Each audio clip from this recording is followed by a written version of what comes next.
بسم اللہ الرحمن الرحیم۔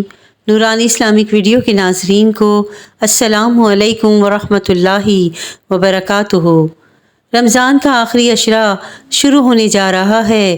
اس کی رحمتیں اور برکتیں لوٹنے کے دن جا رہے ہیں۔ رمضان المبارک ہم سے رخصت ہونے والا ہے، تو کیوں نہ اس آخری عشرے میں اللہ پاک کو راضی کر لیں، اللہ پاک سے اپنی خواہشات کو پورا کروا لیں، اللہ پاک سے اپنی جائز مرادوں کو پورا کروا لیں۔ رمضان کے آخری عشرے کا وظیفہ ایک بہت ہی مجرب اور اکثیر وظیفہ ہے جو میں آپ کے لیے لے کر آئی ہوں۔ اس آخری عشرے میں بس ایک کام کر لو، عید پر خوشیاں آپ کا مقدر ہوں گی، آپ کو خوشخبری نصیب ہوگی انشاءاللہ۔ ابھی وقت ہے، جلدی کر لو، کہیں دیر نہ ہو جائے۔ اللہ پاک آپ کی خوشیاں آپ کی جھولی میں ڈال دے گا انشاءاللہ۔ یہ وظیفہ اتنا پاورفل وظیفہ ہے اور اس وظیفے میں اتنی طاقت ہے کہ آپ کے وہم و گمان میں بھی نہ ہوگا، اور آپ کی تمام خواہشات پوری ہوتی چلی جائیں گی، اور عید پر آپ کو خوشیاں ہی خوشیاں نصیب ہوگی انشاءاللہ۔ اس لیے اس ویڈیو کو پورا دیکھیے گا، اسکپ مت کیجیے گا۔ رمضان کے آخری عشرے کی عبادات کی خاص فضیلت ہے۔ رمضان کے آخری 10 دنوں میں اپنے اہل و عیال کو عبادت کے لیے خصوصی ترغیب دلانا، نبی کریم صلی اللہ علیہ وآلہ وسلم کی سنت پر عمل کرنا ہے۔ حضرت عائشہ صدیقہ رضی اللہ تعالیٰ عنہ فرماتی ہیں کہ نبی صلی اللہ علیہ وآلہ وسلم نے فرمایا، جب رمضان کا آخری عشرہ شروع ہوتا ہے تو نبی صلی اللہ علیہ وآلہ وسلم عبادت کے لیے کمر بستہ ہو جاتے تھے، راتوں کو جاگتے اور اپنے اہل خانہ کو بھی جگاتے، یعنی صرف خود ہی نہیں جاگتے تھے، گھر والوں کو بھی جگاتے تھے۔ تو اس سے کیا پتہ چلتا ہے کہ اجتماعی عبادت ہے جس میں سب لوگ مل کے عبادت کرتے ہیں۔ رات کی عبادت ہے۔ مومن کے لیے سب سے زیادہ پسندیدہ چیز کیا ہونی چاہیے؟ اللہ کی عبادت، تو اس کے لیے بھی دن کے مقابلے میں رات کا وقت رکھا گیا ہے۔ سارا سال تو ہم عشاء اور فجر کی نماز اگر پڑھ لیں تو وہ بھی بہت اچھا ہے۔ تہجد جس کو نصیب ہو جائے رمضان کی راتوں میں تو قیام لازم ہے، اور پھر آخری عشرے میں تو جتنا زیادہ جاگ سکیں، تو جس کو شوق ہے جاگنے کا، اس کے لیے تو بہت اچھے دن آ رہے ہیں، ان کے لیے جاگنا تو کچھ مشکل ہی نہیں۔ حضرت عائشہ صدیقہ رضی اللہ تعالیٰ عنہ بیان کرتی ہیں کہ حضور صلی اللہ علیہ وآلہ وسلم آخری عشرے میں زیادہ سے زیادہ عبادت میں وقت گزارتے تھے۔ اس لیے ہمیں بھی اس بات سے ہی پتہ چلتا ہے کہ ہم نے بھی خاص طور پر رمضان کے آخری عشرے کی پلاننگ کرنی ہے اور زیادہ سے زیادہ اس وقت کو اچھی طرح گزارنا ہے۔ آپ صلی اللہ علیہ وآلہ وسلم حضرت فاطمہ اور حضرت علی کا دروازہ اس آخری عشرے میں کھٹکھٹاتے تھے اور فرماتے تھے کہ کیا تم دونوں نہیں اٹھتے؟ آپ آخری عشرے میں ہر رات مغرب اور عشاء کے درمیان غسل فرما کر خوشبو لگاتے تاکہ عبادات کے لیے تازہ دم ہو جائیں۔ رمضان کا آخری عشرہ ہم مومنوں کے لیے رحمت اور مغفرت کا عشرہ ہے۔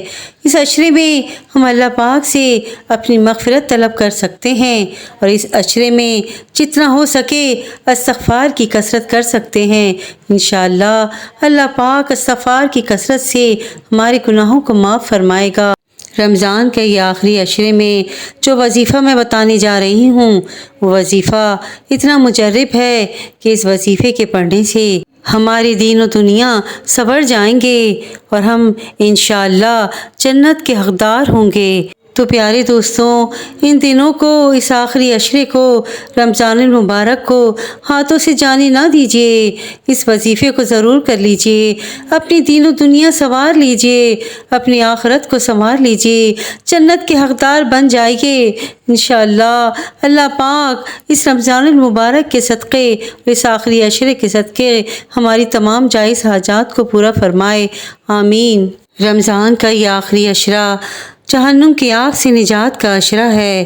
اس عشرے میں اپنے آپ کو جہنم سے آزاد کروا لیں، اس عشرے میں خوب عبادات کریں۔ پیارے دوستوں، ہمیں اس عشرے میں پیارے آقا صلی اللہ علیہ وآلہ وسلم کے فرمان کے مطابق عمل کرنا چاہیے تاکہ ہم جہنم سے آزادی حاصل کر سکیں اور جنت کے حقدار بن سکیں۔ وہ کیسے ہوگا؟ وہ بھی پیارے آقا صلی اللہ علیہ وآلہ وسلم نے ہمیں طریقہ بتا دیا کہ ہم کیسے اللہ کو راضی کر سکتے ہیں، اور اگر ہم اللہ کو راضی کر لیں تو پھر ہم پر جہنم حرام ہو جائے گی، جنت واجب ہو جائے گی، اور انشاءاللہ العزیز جنت ہمارا مقدر ہوگی، اور دوزخ سے انشاءاللہ العزیز اللہ پاک ہمیں محفوظ رکھیں گے۔ تو پیارے دوستوں، میرے آقا صلی اللہ علیہ وآلہ وسلم نے فرمایا، جس نے استغفار کو اپنے اوپر لازم کر لیا، اللہ تعالیٰ اس کی ہر پریشانی دور فرمائے گا، اور اسے تنگی سے راحت عطا فرمائے گا، اور اسے ایسی جگہ سے رزق عطا فرمائے گا کہ جہاں سے اسے گمان بھی نہ ہوگا۔ رمضان کے آخری عشرے کا وظیفہ یہ ہے کہ آپ نے آخری عشرہ شروع ہوتے ہی تمام طاق راتوں میں جاگنے کی اپنی عادت بنا لینی ہے، اور پوری رات جاگ کر عبادت کرنی ہے، تہجد بھی پڑھنی ہے، اور اللہ پاک سے اپنی مغفرت مانگنی ہے، اور اللہ پاک سے اپنی حاجات کے لیے عرض کرنی ہے۔ اور دوسرا یہ کہ آپ نے استغفار کی کثرت کرنی ہے۔ اس آخری عشرے میں رات دن ہر وقت اٹھتے بیٹھتے چلتے پھرتے استغفر اللہ ربی من کل ذنب واتوب علیہ، یا جو بھی استغفر اللہ آپ کو یاد ہو آپ اسے پڑھ سکتے ہیں، اور چلتے پھرتے اس کا ورد کریں، اس کو اپنی زبان پر جاری کر لیں۔ اور ایک یہ کہ لا الہ الا اللہ، لا الہ الا اللہ، لا الہ الا اللہ، اس کا بھی ورد کریں ساتھ ساتھ، تو انشاءاللہ دیکھیں کیسے آپ کی بگڑی بنتی ہے، کیسے اس آخری عشرے میں آپ کو خوشیاں ہی نصیب ہوتی ہیں، اور عید پہ آپ کو خوشخبری ملے گی کہ آپ کی تمام حاجات پوری ہو جائیں گی، آپ کی تمام دلی مرادیں پوری ہو جائیں گی، آپ جو دل میں سوچ کر بیٹھے ہیں، آپ جو چاہتے ہیں، جو صرف آپ سوچتے ہیں، وہ سب پورا ہو جائے گا۔ طاق راتوں میں میرا رب کہتا ہے کہ اے میرے بندے، مانگ مجھ سے، میں تو تیری مانگنے کا انتظار کرتا ہوں، میں تو چاہتا ہوں کہ تو مجھ سے مانگے اور میں تجھے دوں، تو دیر کیوں کرتا ہے، کیوں نہیں مانگتا، میں تو تجھے دینا چاہتا ہوں، تو مانگ مجھ سے، میں تیری تمام حاجات کو قبول و منظور فرماؤں گا۔ تہجد میں اٹھ، طاق راتوں میں جاگ۔ پیارے دوستوں، جس بندے پر اللہ راضی ہو جائے اس پر جہنم کی آگ حرام ہو جاتی ہے، اور اسے دنیا و آخرت کی کسی نعمت کی کمی نہیں رہتی۔ جنت، حوریں، محل اور اس کی نہریں اس کا انتظار کرنے لگتے ہیں۔ تو اس آخری عشرے میں جہنم سے اللہ کی پناہ طلب کرنے اور جنت طلب کرنے کا حکم ہے۔ آپ صلی اللہ علیہ وآلہ وسلم نے فرمایا، جب بھی مانگو تو اللہ سے جنت الفردوس مانگا کرو۔ تو پیارے دوستوں، میرے بھائیوں اور بہنوں، ہم اللہ کو کیسے راضی کریں؟ ہمیں اللہ کو راضی کرنے کے لیے ہمیں استغفار کی کثرت کرنی چاہیے، ہمیں لا الہ الا اللہ کی کثرت کرنی چاہیے، ہمیں عبادت میں راتیں گزارنا چاہیے، ہمیں تہجد کی کثرت کرنی چاہیے۔ دیکھیں کیسے بگڑی بنتی ہے آپ کی۔ رمضان المبارک کے آخری عشرے میں ہم جہنم سے پناہ مانگیں اور کثرت سے اللہ پاک سے دعا مانگتے رہیں اور استغفار کرتے رہیں، اور اللہ پاک سے کہتے رہیں کہ یا اللہ مجھے جہنم سے نجات عطا فرما، یا اللہ مجھے جنت الفردوس عطا فرما۔ جنت الفردوس کے بارے میں حدیث کا مفہوم یہ ہے کہ جب بھی مانگو اللہ سے جنت الفردوس مانگو، کیونکہ جنت الفردوس کے اوپر عرش کا سایہ ہے۔ رمضان کا آخری عشرہ لیلۃ القدر کا عشرہ ہے۔ 5 طاق راتیں ہیں جو لیلۃ القدر نبی صلی اللہ علیہ وآلہ وسلم نے بشارت دی ہے کہ ان 5 راتوں میں لیلۃ القدر کو تلاش کرو۔